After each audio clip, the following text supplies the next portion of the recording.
Real men wear pink, I've heard. What? Remember to subscribe because I have set a challenge for myself, 100 days posting on YouTube. This is day 2. So the first book I recommend is Butter A Carb by, who's it by? Rosie Saunt and Helen West.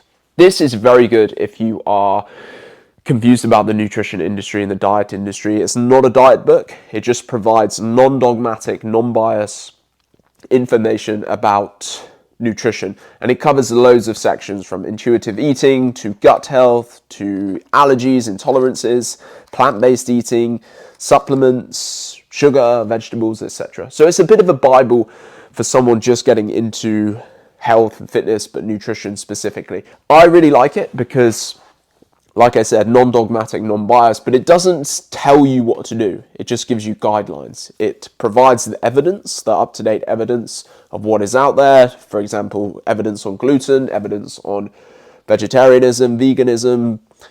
I mean, there's loads, but that's why I really like it, because it's evidence-based and it cuts through the nonsense. It's not saying you need to eat a lectin-free diet or else you're not going to live for another 5 years. You need to do this, you need to do that. A lot of nutrition is about you need to follow my advice, follow my way. This is the only way. This is the industry secret. It doesn't talk about any of that. And that's so good for us, because if we are learning and we want to absorb information, which is non-dogmatic, non-biased, then we can have an open mind about food. We can have a better relationship with our food. We have better food decision making. Our health, our mental health is much better when we're at a supermarket, when making decisions. So it teaches us to think, and it teaches us to think, and it doesn't tell us how to think, if that makes sense. And I'm going to read a little section of it now. Bear with me. Let me see. Oh, I just had a sneezing fit, sorry. For example, I've just turned to this page, 10 principles of intuitive eating. Let me just give you some learnings while we're here. 1. Reject the diet mentality. This principle is based around ditching diet culture and the idea that you need to externally impose rules to regulate your eating. I might as well get comfortable. I'll label 4. Let's do 4. 2. Honor your hunger. Give yourself permission to respond to your hunger and move away from eating patterns that drive primal hunger and binge eating. 3. Make peace with food. This is a good one. By giving yourself permission to eat all foods, even the ones you deem as good, even the ones you deem as bad, you can start to rebuild trust with your food and with yourself. 4. Challenge the food police. I'll make this the last one. This principle aims to make you aware of and challenge your internal dialogue about food. This involves recognizing different internal voices that help or harm your relationship with food, so that you can gradually learn to view food more neutrally. It's a good book. It's really cool.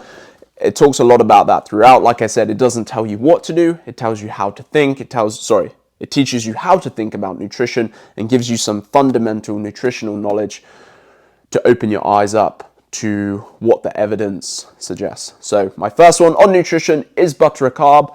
Highly recommend. Number 2, I put a hat on and changed my mic signal, so hopefully it's less smacky. I just listened to the first bit and it sounded a bit out of signal. Anyway, book number 2, Marcus Aurelius, Meditations.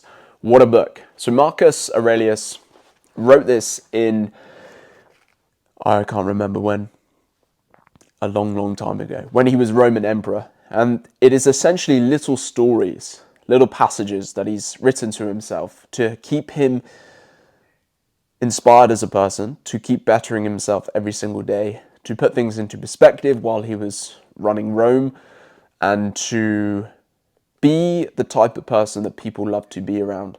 And he wrote down his thoughts, and he's basically journaled his thoughts, and it's turned out to be one of the best Stoic books ever to have been written. The thing of it is, he didn't actually mean for this to get out. This was just written to himself. Imagine you just journaling every day your thoughts, and then somehow someone picked it up and turned it into a book many years later.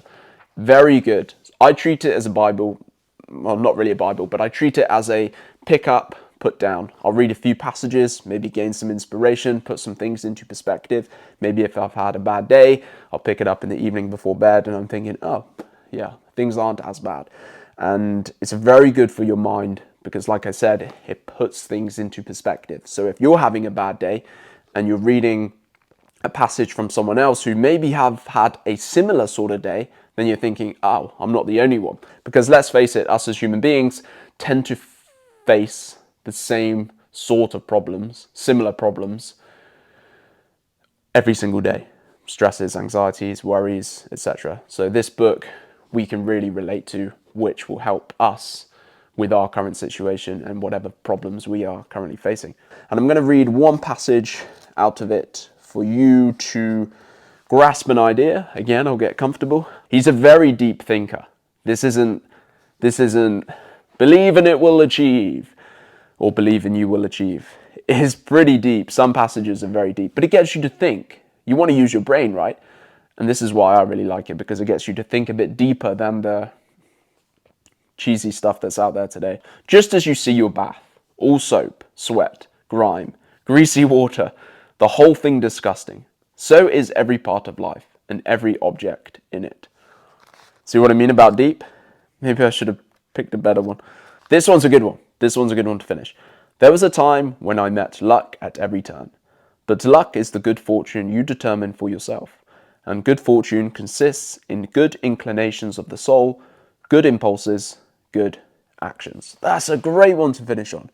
Book number 2, Marcus Aurelius, Meditations. And the final one, my hat is back off again, The Squat Bible by Dr. Aaron Horschig. This is really good. It's a practical, knowledgeable book. It covers the basic movements, or not the basic, fundamental movements that we do from the squat, overhead squat, lunge, deadlift. It talks about mobility, flexibility. It talks about how to have less low back pain during a squat, more spinal mobility to improve your squat, your lunges, your deadlifts, etc. So it's a very good book, and I really like it because it's palatable. See how thin it is? You get a lot of this information in huge textbooks. They're about this thick. Most people these days aren't going to sift through all of that, which is why I really like this. It's informative, it's knowledgeable, it's effective in the shortest amount of time possible for us to absorb the information. So I really like it for that reason, that it's short and very informative within the short amount of pages that it does contain.